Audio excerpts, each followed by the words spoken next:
Здравейте, приятели! Сега ще събудим Тея. Ще бъде малко по-деликатно и сега ще видите как. Ето вижте как спи като нормален човек. Но сега лекичко, както ви казах, деликатно. Ето виждате с какво ще събуда. Ставай, ставай! Виждате, че не се събужда, нали? Сега ще пробваме с едно друго нещо. Ето с това мече. Ставай! Ти нормално ли си, бе? Ето те стана. Казвай нещо. Защо спиш с дрехите? Вчера заспах с панталона. И мама те облече. Хайде бе, Петло. Ето, ако искаш пак спи. Какво ще кажеш на тълпата?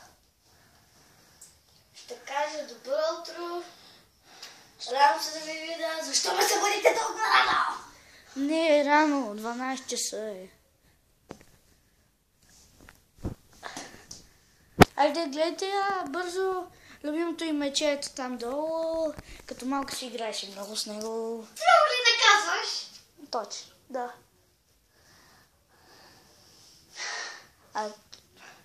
Както гледате, сега ще ви разведа в къщата. Аз отивам да си измия зъбите. Ето тук банята, ето вижте. Ти си останал с мен само да си измия зъбите. Да бе, да. Аре бе. Не, Моля тук те. е малки коридор. Тук е хола.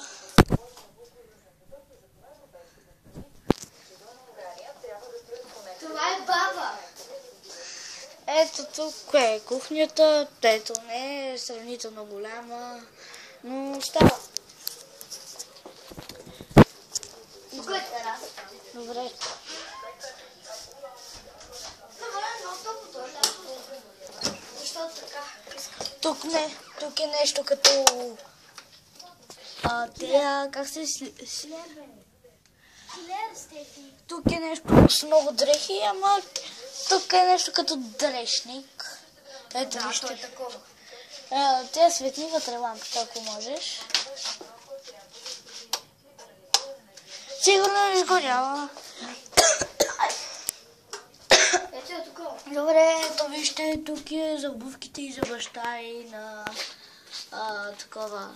Той ходи на тенис. Баща и ето тук. Чакай. И ето ризите му, саката. Ето това, според вас на кой обувки са? На майка е. На майка ни. Добре. Или нейни. Всъщност са на майка ми, но тя ги носи. И за това приключва днешния клип. Аз ви казвам довиждане, но отменихме това с Майнкрафт за Бикини Ботън. Чао!